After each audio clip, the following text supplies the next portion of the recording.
Pode começar. Podemos começar?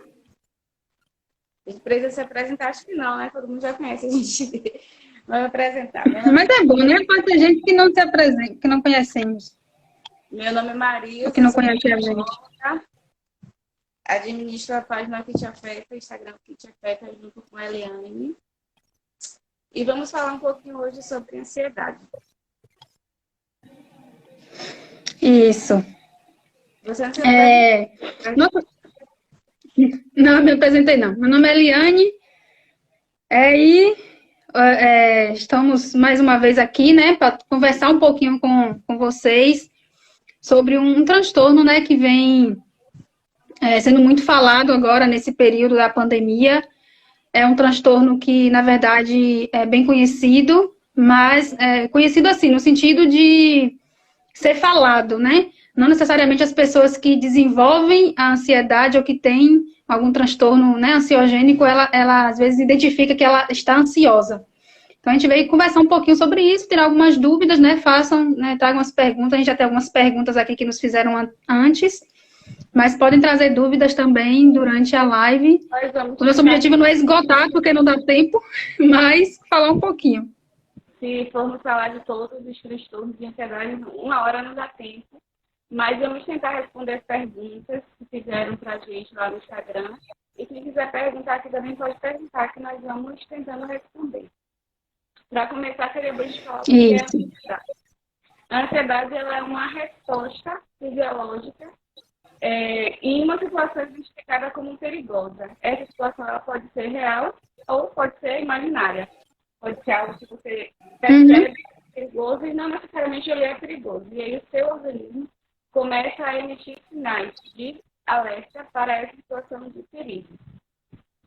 E também, se pensarmos na nossa evolução, vamos perceber que a ansiedade faz parte da nossa herança genética. Então, quem pensa que vai viver sem ansiedade, que vai conseguir se livrar totalmente da ansiedade, é um engano, porque ela, como eu disse, ela faz parte da nossa herança genética. Então, os nossos ancestrais, eles viviam em situações de perigo. Eles precisavam caçar, eles precisavam estar atentos para animais selvagens. Eles viviam num ambiente que era perigoso, digamos assim. Alguém falou que está travando. Você está me ouvindo? Tá dando para entender o que a Nina está falando. A imagem, de fato, está bem borrada, mas eu estou conseguindo entender o que você está falando. Tá. Tá todo mundo ouvindo?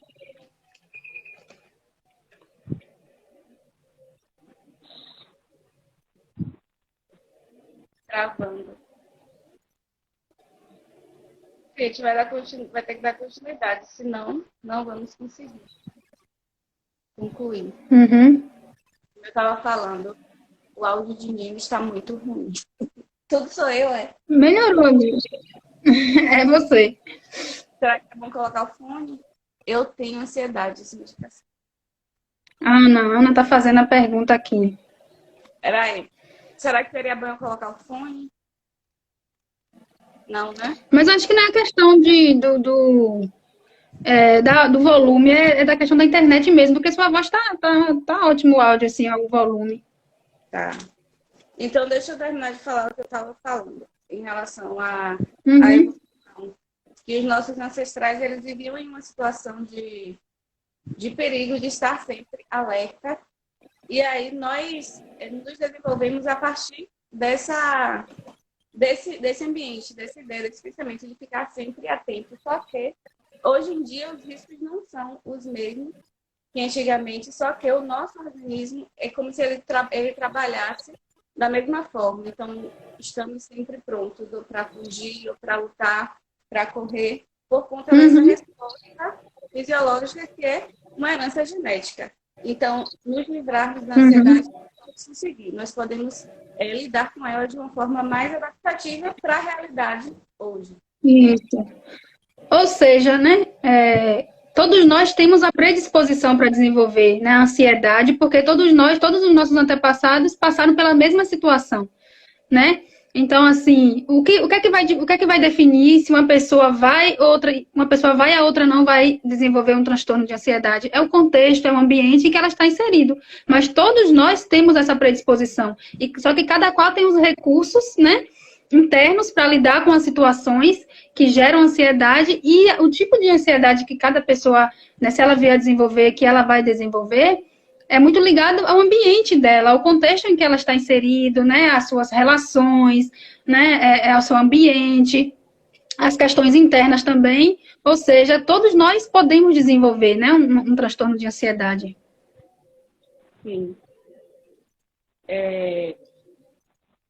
Respondendo, deixa eu ver a pergunta de Ana, você salvou aí? Eu não consigo olhar aqui. A Ana perguntou: eu tenho ansiedade, uso medicação, mas agora estou sentindo dores de cabeça todos os dias depois dessa pandemia. O que é que você tem para considerar? Não sabemos se ele verificar o que é essa dor de cabeça. Você acha que é por causa da medicação? Acho que é porque está mais preocupada? Não sei. Né? É assim. Tá travando, Nina. Estou dizendo que meu áudio está muito ruim.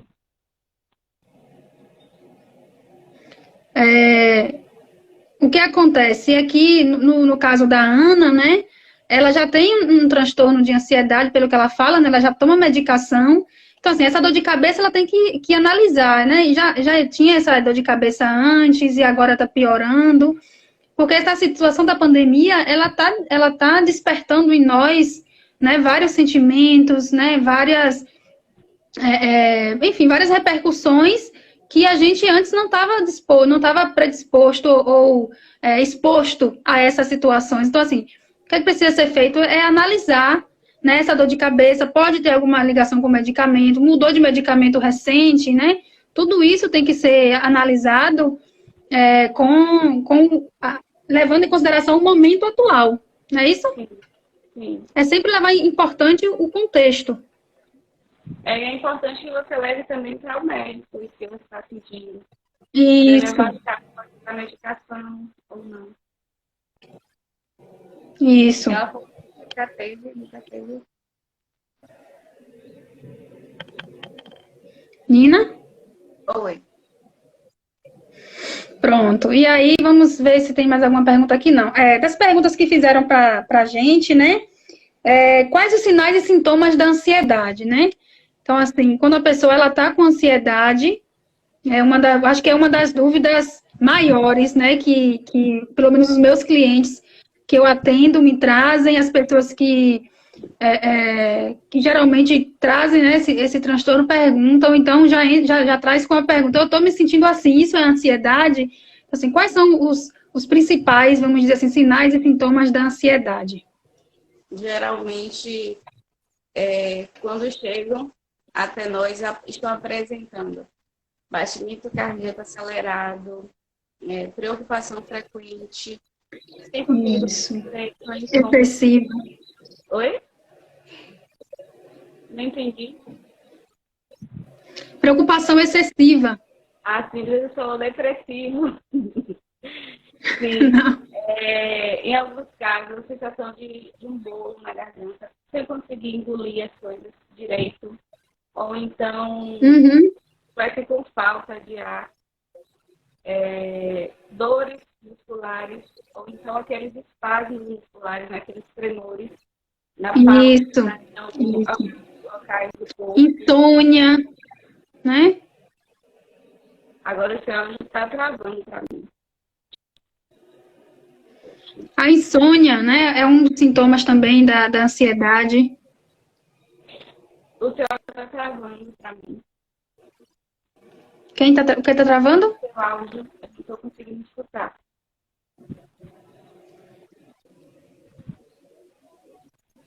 Tá me escutando, Nina? Agora sim, mas estava travando, não estava entendendo. Não. Sim, eu falei que a insônia também é um sintoma importante da ansiedade. Sim. E geralmente, as pessoas que têm esses sintomas de uma forma mais intensa, em algum momento da vida nós teremos ansiedade, em vários momentos da vida, inclusive. Sim. Faz parte. Todos nós nos preocupamos. da evolução humana e teremos esse sentimento. Inclusive, em alguns momentos, ele acaba sendo propício, né? Quando você está se preocupando com algo, você pode fazer alguma coisa para resolver aquilo. É uma preocupação, digamos assim. Só que pessoas que vivem com essa ansiedade mais intensa o tempo todo e com esses sintomas que nós falamos, elas muitas vezes acabam achando que a vida é assim mesmo, que a vida é complicada e Que isso é normal, né? isso é normal. Então, ela passa grande parte da vida em sofrimento, sem perceber que poderia ser melhor. E, na verdade, a ansiedade ela tem tratamento. Você não vai se livrar totalmente, porque em alguns momentos você vai sentir essa emoção de uma forma mais intensa, mas ela tem um tratamento para que você consiga conviver e controlar melhor esses sentimentos, essas sensações ruins. Isso. O que significa? Que todos nós temos preocupações, né? De certa medida, todos nós temos nossos problemas, só que algumas pessoas ela têm estratégias mais assertivas, vamos dizer assim, para lidar com essas preocupações. E eu já outras. Tá me ouvindo, Nina? Tá fazendo as caretas aí? Já melhorou sua imagem. Já outras pessoas, elas não conseguem, melhorou. Elas não conseguem lidar com isso de forma tão assertiva, né? E isso tem a ver com o quê? Porque umas pessoas lidam melhor e outras não. Mais uma vez, isso vai depender, né, da história de vida da pessoa, de como ela se constituiu como pessoa, do seu ambiente, das suas relações, né? Definindo assim, a ansiedade é uma preocupação com o futuro. A ansiedade está muito ligada ao futuro. Né? Na ansiedade, a pessoa está lá, preocupada com algo que pode vir a acontecer e não está aqui no presente, vivendo o presente, né? Sim. Com isso, não quer dizer que a gente não tem que estar lá pensando no futuro, né? As coisas, como é que vão ser. Mas a questão da ansiedade é que a pessoa ela fica mais lá, ela está mais lá, pensando numa consequência negativa. E outra coisa importante também com relação à ansiedade é que, geralmente, a pessoa ansiosa, ela sempre está ligada no futuro, mas de um lado, de uma forma mais negativa, né? De que não vai dar certo, de que eu não vou conseguir, né? De que isso vai dar errado. Então, assim, é muito ligado às questões negativas também. Você consegue identificar isso na sua prática, Nina? Porque eu consigo identificar isso muito na minha prática. E como eu trabalho muito com a questão dos pensamentos, pensamento de um ansioso, geralmente, quando pensa no futuro, ele pensa em catástrofes, que a gente chama de catastrofização. Isso. De pensamentos. Então, eu olho para uma situação futura, eu acho que vai dar errado, que eu não vou conseguir. Isso começa a me dar ansiedade, eu começo a não fazer as coisas, eu então começo a só focar nisso. E aí tudo vai piorando, entrando em um ciclo. E aí o trabalho da terapia, nesse caso, é tentar identificar esses pensamentos. Nós chamamos de erros de pensamento porque eles não estão de acordo com a realidade, geralmente. E aí, quando você tenta identificar esses erros de pensamentos, você coloca pensamentos alternativos, que são pensamentos mais realistas, para ver se você consegue se sentir melhor. Isso. Aquela situação e controlando aos poucos, porque nós não somos educados para pensar sobre o conteúdo do nosso pensamento. Né? São os pensamentos automáticos que surgem no dia a dia, diante das situações. E aí, você imagina várias coisas, que são os erros de pensamento na terapia cognitiva, a gente trabalha na terapia cognitiva. E por você não ter educado para pensar sobre os seus pensamentos, você vai agindo de acordo com as suas emoções e acreditando que aqueles pensamentos são verdadeiros, são reais, que é isso mesmo. Você falou muito da questão do futuro, que o ansioso ele fica preocupado com o futuro. Mas tem também a preocupação, se formos falar de fobia social, ansiedade social, que é o nome usado atualmente. Vamos pensar em ansiedade social, ele se preocupa muito também com o que aconteceu. Então, se eu estive em uma situação que eu me expus para outras pessoas, que esse é o grande medo da pessoa que tem ansiedade social, depois eu vou ficar imaginando, será que eu fiz algo errado? Será que eu deveria ter tido tal comportamento? Então, o passado também acaba dando uma certa ansiedade para algumas pessoas. E aí, travou. Mas sobre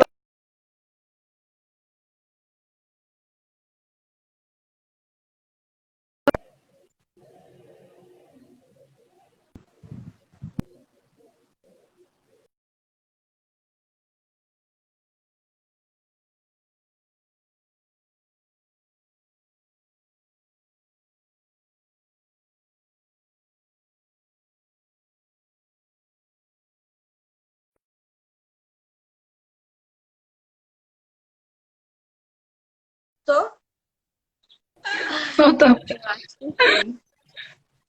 Tá Eu bom, vai, tô continua. triste com eu tô triste com essa imagem. Não, sua imagem melhorou muito. Tá bom, Ah, eu tá ótimo. deixei, agora eu deixei só os dados móveis. Travou as duas, mas acho que já voltou, porque a sua também estava travada aqui. Voltamos, gente. Eu estava falando, sim, da ansiedade social. E, Sim. só para não esquecer de falar, existem outros tipos de ansiedade, vários tipos de ansiedade, né? Vários novos. Porque assim, rapidinho, Nina, né? A ansiedade, ela é um transtorno, né?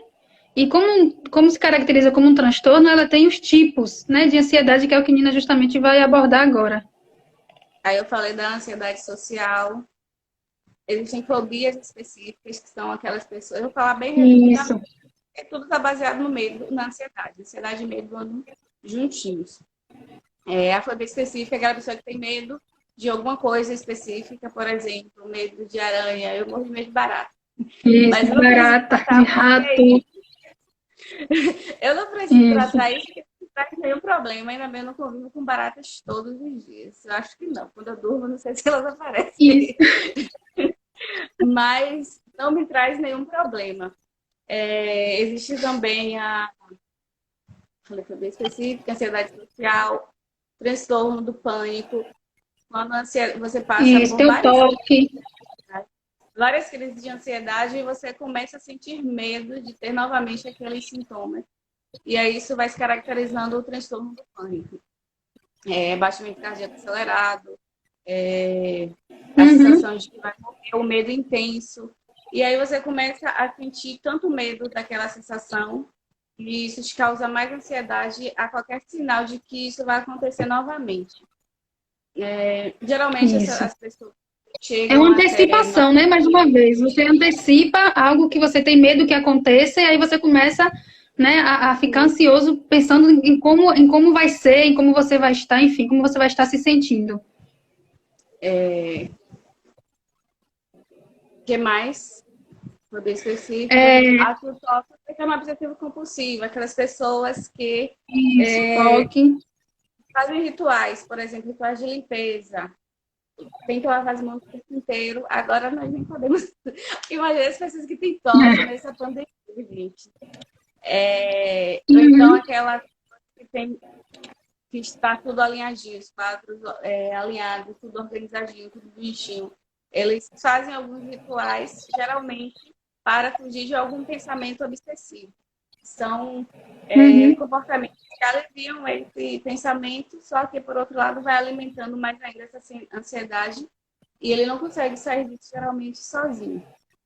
Precisa de uma ajuda. Uhum.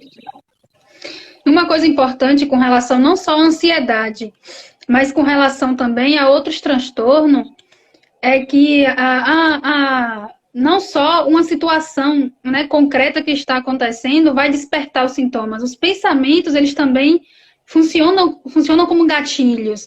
Então, não necessariamente a pessoa que tem um transtorno de ansiedade ou, né, qualquer outro transtorno, ela vai estar passando por uma situação concreta, né, real, que desperte os sintomas. Ela pode simplesmente estar pensando em determinadas coisas que funcionam como gatilhos. Então, é importante no momento em que, né, estiver numa crise ou com ansiedade muito elevada, se observar, né, os pensamentos, o que é que está pensando, né, qual o medo daquele momento, é pensar no que está acontecendo internamente naquele momento. Então, por isso que na psicoterapia, o autoconhecimento é algo muito importante, porque é nesse momento em que você consegue definir, identificar os pensamentos, né, as situações. Às vezes, uma situação, como a Nina falou, uma situação funcionou como gatilho, mas o fato de você ter medo de que isso aconteça de novo, isso não está acontecendo, mas você está tendo medo e isso faz com que né, gere esse processo, esse desencadeamento dos sintomas. É só um exemplo bem atual, bem prático do que estamos vivendo. É a situação da pandemia. Isso. Algumas pessoas que já tinham ansiedade por algum motivo, por alguma outra coisa, algum medo de alguma coisa, já tinha essa predisposição. Vou dar um exemplo de uma pessoa que ela trabalha na área da saúde, uma amiga minha. Ela teve contato com pessoas que estavam com o coronavírus e aí ela começou a ficar com medo, com muito medo de também ser contaminada. E aí essa pessoa começou a pensar,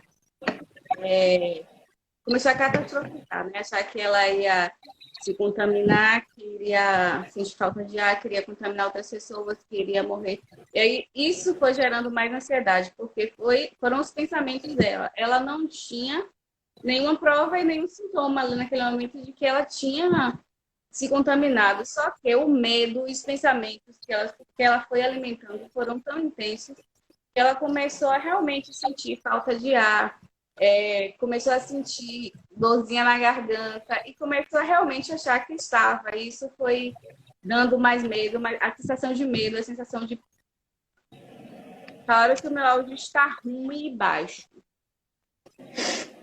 Tá todo mundo ouvindo assim embaixo? Para mim tá bom aqui, eu tô te ouvindo bem.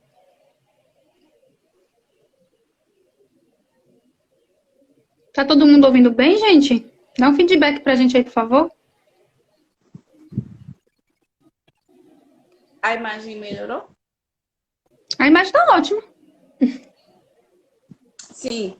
E aí essa pessoa começou a sentir todos esses sintomas e achar que realmente estava com o coronavírus. Tá ótimo. Tá bem. Então, esse é um exemplo de como os nossos pensamentos eles começam a influenciar nas nossas emoções e a nos fazer sofrer. Isso. Porque ela passou por um processo de sofrimento grande e talvez necessário, né? Porque tudo bem que ela teria, sim, o receio de ter se contaminado, já que ela trabalha no ambiente de pessoas que foram contaminadas. Mas se ela for focar nisso e pensar nisso o tempo todo, imagem áudio tá ok. Se ela for pensar nisso o tempo todo, ela vai alimentar isso e não vai conseguir sair. Aí, ela acabou fazendo o teste e viu que deu negativo, aí ela ficou mais tranquila.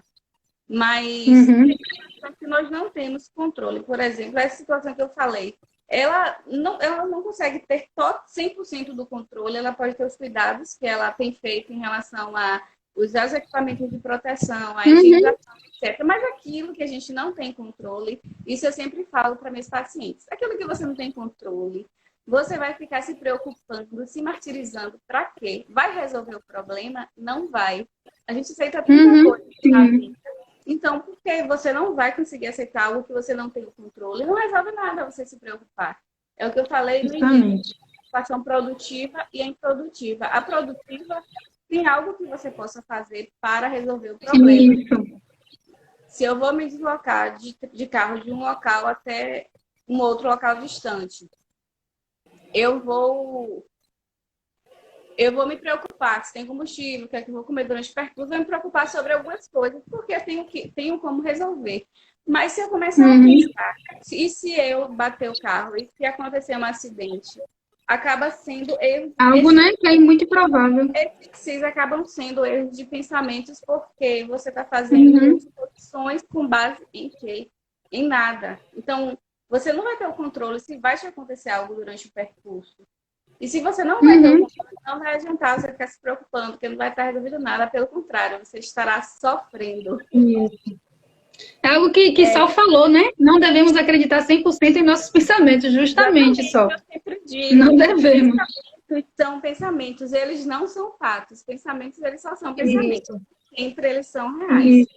Então, muitos pacientes também que chegam para mim, principalmente com um transtorno do pânico, eles já vêm encaminhados de cardiologistas. Por quê? Por eles sentir batimento cardíaco muito acelerado e alguns sintomas com a sensação de morte, com medo da morte, eles acabam achando que de fato tem algum problema, que vão morrer e acabam fazendo todos os exames possíveis. Por fim, quando vai no cardiologista e percebe que não tem nada, ele é encaminhado para psicologia, para psiquiatria, para tratar. Deixa eu... Vamos ver aqui uma pergunta de Jussi, né, que está aqui em cima, para a gente não esquecer. Jussi perguntou, e como tratar uma ansiedade involuntária? Uma ansiedade involuntária? O que é uma ansiedade involuntária?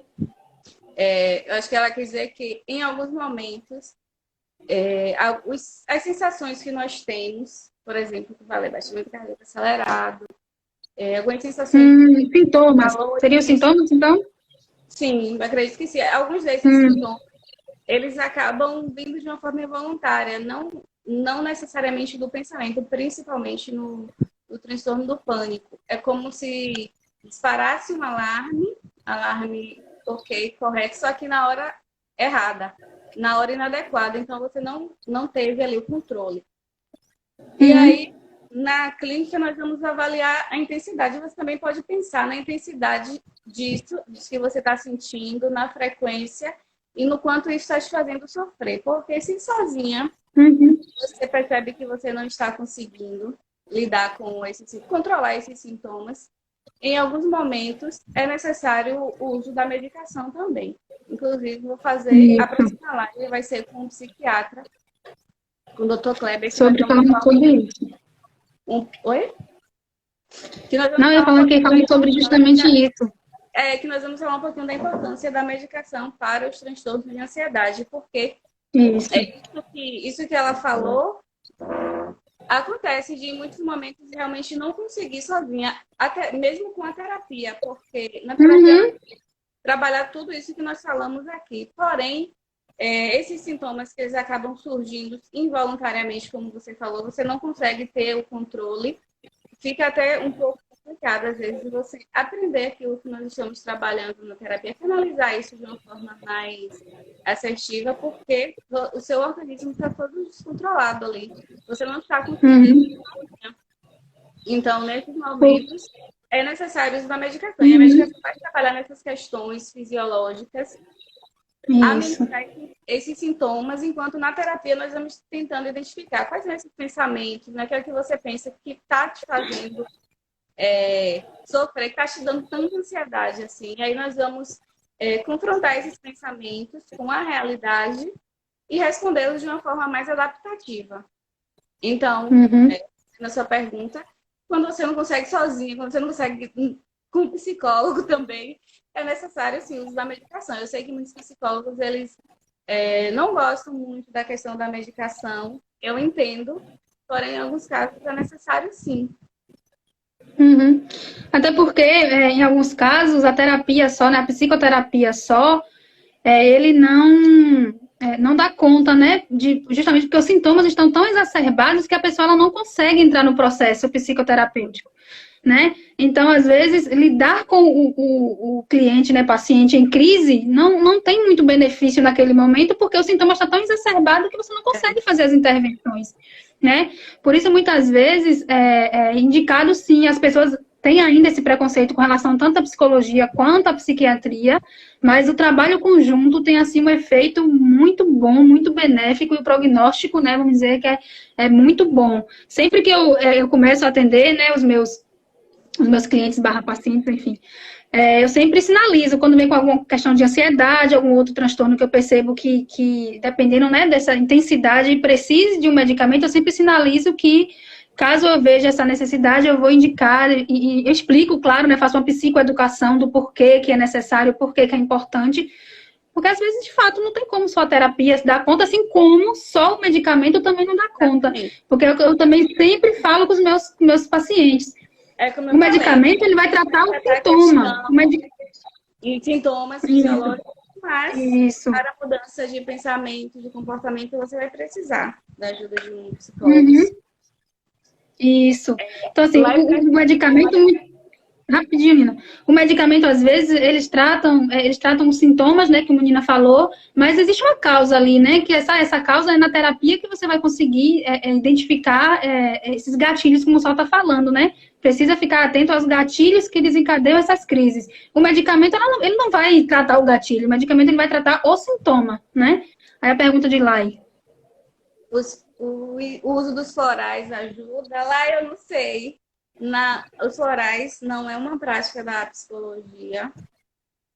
Nunca usei. E não sei te informar. É uma terapia alternativa que muitas pessoas usam, mas não costumo indicar porque eu não conheço e não estudei sobre. Então, segunda-feira a gente vai ter a live com o psiquiatra, né, doutor Kleber, e aí ele pode estar esclarecendo essas dúvidas, né, sobre os medicamentos. Resistências quanto à medicação nesses transtornos de ansiedade, vai ser interessante participar.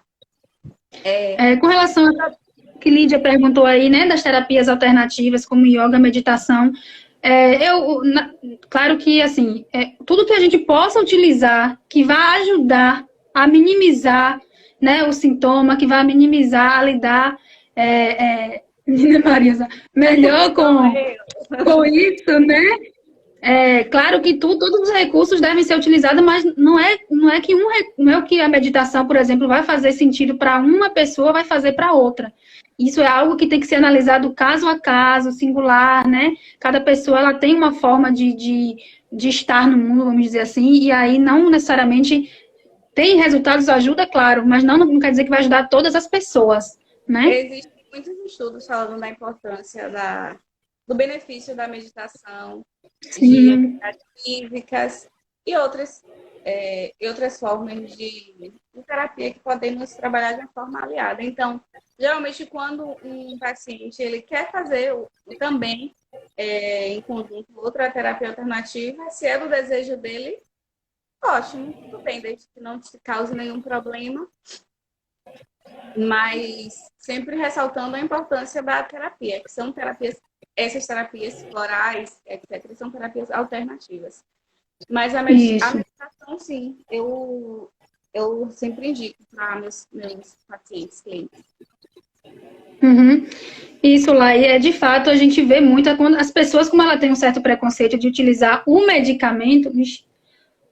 Voltou, a menina tinha travado, mas voltou. Como muitas pessoas têm esse preconceito em utilizar o medicamento, né, propriamente dito, ansiogênicos e tal, antidepressivos, elas acabam recorrendo muito para essas terapias alternativas, né, os medicamentos alternativos.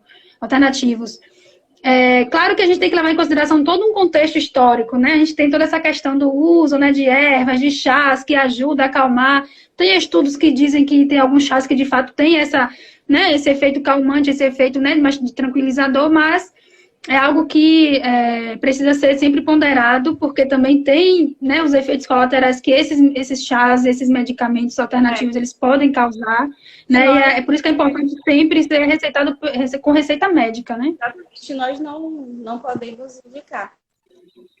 Eu indico a procura de um médico que tenha uma orientação mais adequada. Sim.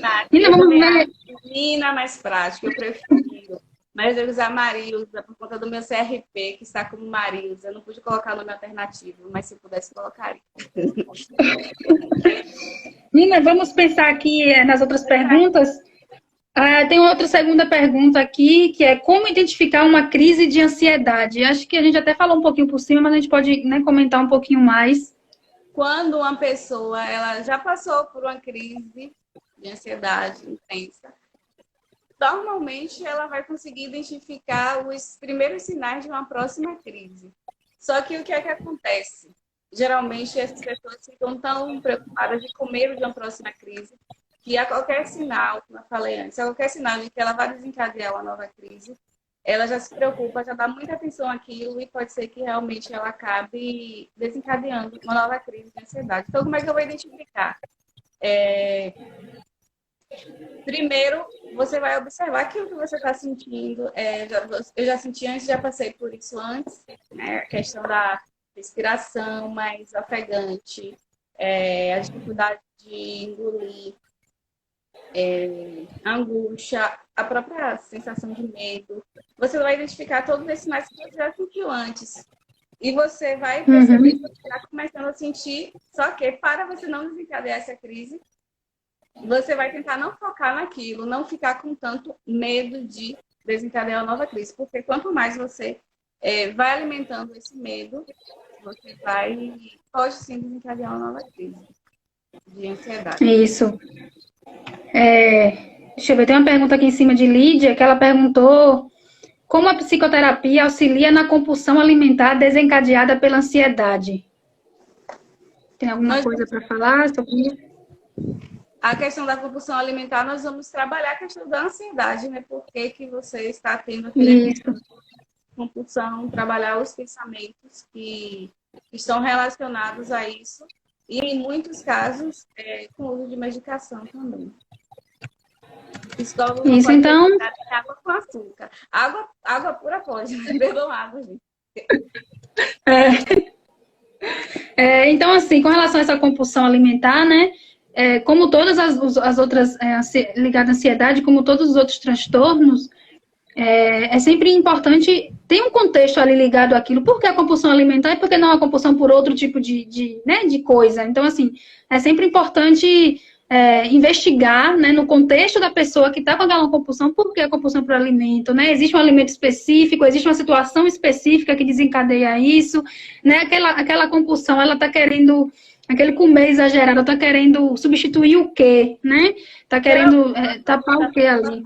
De desencadear a compulsão por conta da ansiedade. É porque, geralmente, quando a gente come, nós sentimos muito prazer, nós temos aquela sensação de bem-estar.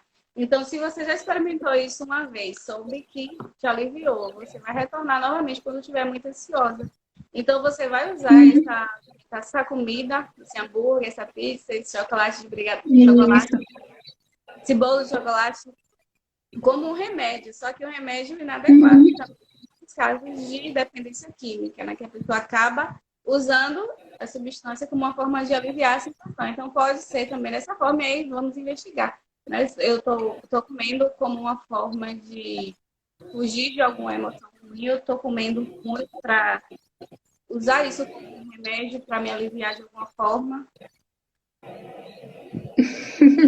Isso mesmo, Ana. Desabafar e outras coisas também. Sim. Não sei se respondeu, Lídia, a tua pergunta. Qual? E aí tem uma pergunta aqui, a pergunta da compulsão que a gente estava falando. Com relação a... Tem outra pergunta aqui que nos mandaram, que perguntaram quais as estratégias para burlar a ansiedade. Como é que eu engano a ansiedade? Tem como enganar a ansiedade? A resposta anterior, por exemplo, eu comecei a ter os primeiros sinais de ansiedade. Eu não vou dar atenção para ela.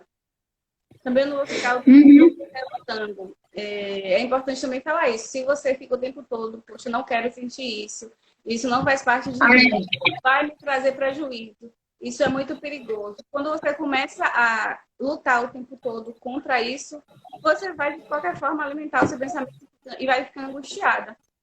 Então, eu entenda que você aceite. Não. Se isso é ansiedade, eu já senti isso antes, não me causou nenhum mal maior. Então, eu vou aceitar e vou fazer outras coisas. Eu vou agir, fazer aquilo que eu tenho que fazer, mesmo me sentindo um pouquinho ansiosa. Mesmo com esse receio de desencadear uma crise. Porque enquanto você estiver lutando contra esse sentimento, é mais difícil você se livrar dele. Então, nós aceitamos. Eu acho que um ponto importante aí... Aceita, você consegue mudar, colocar o foco em outra coisa. Boa noite, Paulo, meu colega. Boa noite, Paulo. Então, assim, eu acho que um ponto importante, Nina, que você tocou aí é com relação justamente à aceitação, né? Você precisa aceitar aquilo que você está sentindo até para poder você lidar. Porque quando a gente nega uma coisa, a gente não sabe lidar com aquilo. Exatamente. Quando você aceita, você, de certa forma, você consegue lidar melhor, você consegue parar, você consegue, né, tentar identificar, né, por que você está sentindo aquilo, o que você estava pensando, né? Então, assim, quando você aceita, você lida melhor com as coisas. Não só para ansiedade, mas isso vale para várias coisas, Isso.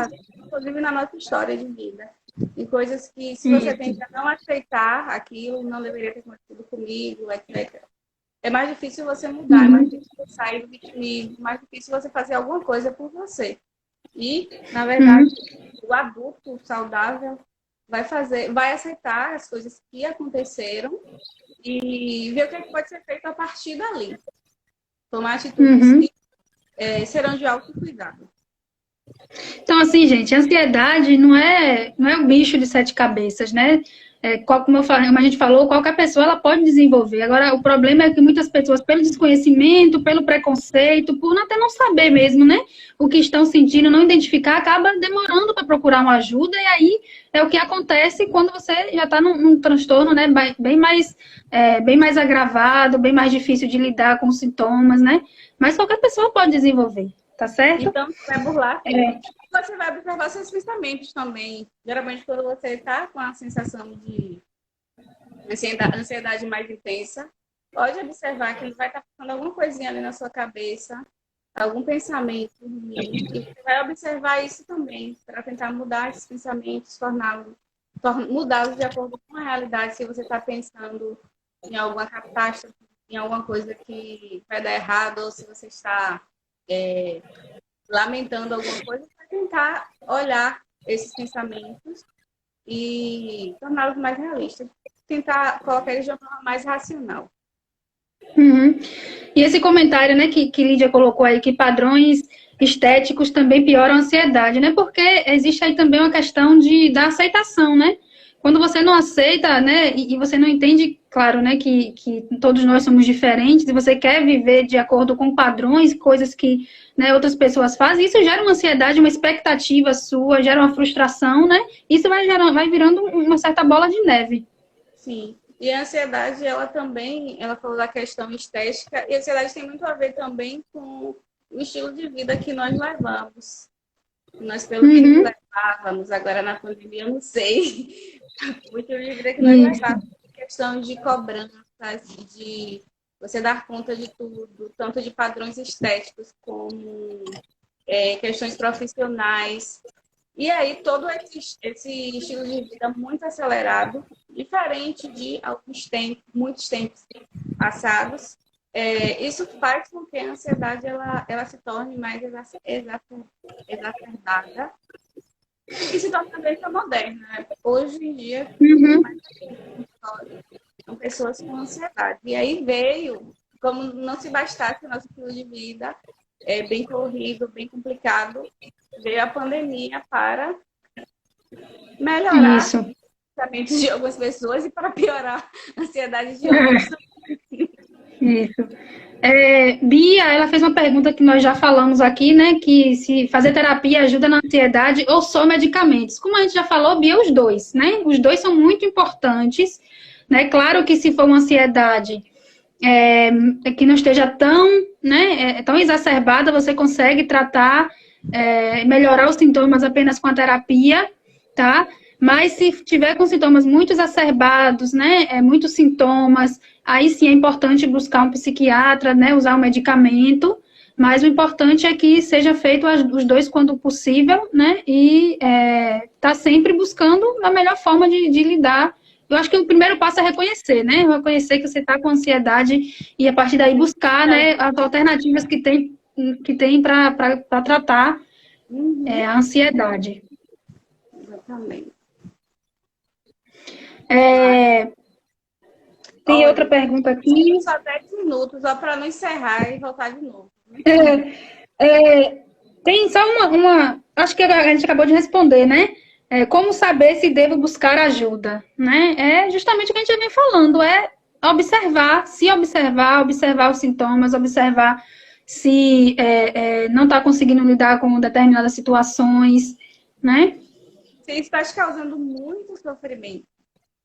Isso, porque a ansiedade, ela, como a gente falou, todo mundo ela pode desenvolver, mas a questão é, ela tá te atrapalhando, ela tá te impedindo de fazer as coisas que você normalmente faria anteriormente ou sem nenhum problema, né? Então, isso tem que ser avaliado.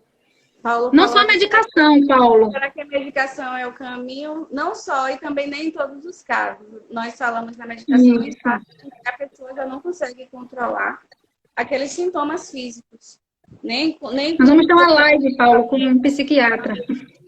nem mudando os comportamentos, ela consegue ter esse autocontrole, ela consegue canalizar essas sensações. Isso.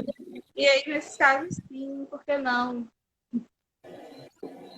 Acompanhamento médico e com psicoterapia também, porque também só a medicação vai te ajudar a aliviar, mas como é que, se tirar a medicação, como é que você vai lidar com essa ansiedade depois, né? Você aprendeu isso de qual forma? Isso. E outra coisa que a gente, né, uma dúvida que trouxeram também é por que algumas pessoas elas estão mais ansiosas porque estão dentro de casa. Né? Então, assim, a gente, nesse momento, a gente está deixando de fazer várias coisas que a gente fazia. A gente está deixando de ter uma rotina que normalmente a gente tinha. Né? Querendo ou não, a pandemia, a quarentena, está trazendo várias repercussões na esfera econômica, esfera familiar, enfim, esfera política, e isso traz preocupação, né? Tem pessoas que deixou de trabalhar, que foram demitidas, e isso gera uma ansiedade. Né? Estar dentro de casa, né? Às vezes possibilita para alguns, né, ter maior contato consigo, e isso pode gerar uma ansiedade, maior contato com a família, isso pode gerar uma ansiedade. Então, assim, muitas pessoas estão desenvolvendo os sintomas de ansiedade porque está vivendo por um momento em que não era algo comum, né? Estar dentro de casa há tanto tempo, e isso pode desencadear, sim, alguns sintomas. Sim, exatamente. Gente, a gente acho que está no tempo já, senão daqui a pouco vai encerrar automático. Então, assim, como a gente falou, né, a ansiedade é um transtorno que qualquer um de nós pode desenvolver, né? Claro que isso vai depender de cada um, de cada história, né? Os sintomas, a gente falou também, né, alguns sintomas mais clássicos, taquicardia, medo, ansiedade, muitas vezes espasmos musculares. E quando é que a gente deve buscar, né? A sensação de calor. Isso, a sensação de calor, medo de morrer, né, também é um sintoma. Mas aí, o que é que, né, a pergunta que é chave é, quando é que eu devo procurar? Como é que eu acho que está no momento de eu procurar uma ajuda? É quando aquilo está te atrapalhando, quando aquilo atrapalha você na sua vida, na sua rotina, nas suas relações, aí sim você vai buscar ajuda. E eu tenho que buscar ajuda de um psicólogo, psiquiatra, de um e do outro. Os dois, sempre os dois é importante, né? Caso seja necessário o uso do medicamento também para ajudar na terapia. Sim. Exatamente. Alguma consideração? Precisamos. Nina, você está linda, minha Pice. Saudade. Ô, gente, as lives da gente, geralmente, minha internet está muito ruim no início. Essa deu certo do meio, no final. Eu vou ver o que eu faço para melhorar. A próxima vai ser com o psiquiatra. Se vocês quiserem fazer perguntas, vocês podem fazer. Que a gente vai responder na live. E acredito que foi. Não nada. Alguma outra pergunta não, né? Então, gente, obrigada pela participação de vocês mais uma vez. Segunda-feira estamos aqui novamente às 19h07 da noite para falar sobre medicamento e ansiedade com o psiquiatra Dr. Kleber, tá? Mandem perguntas se tiverem. E um beijo e obrigada. Nina, bora tirar selfie. A selfie não, print. Tirar selfie.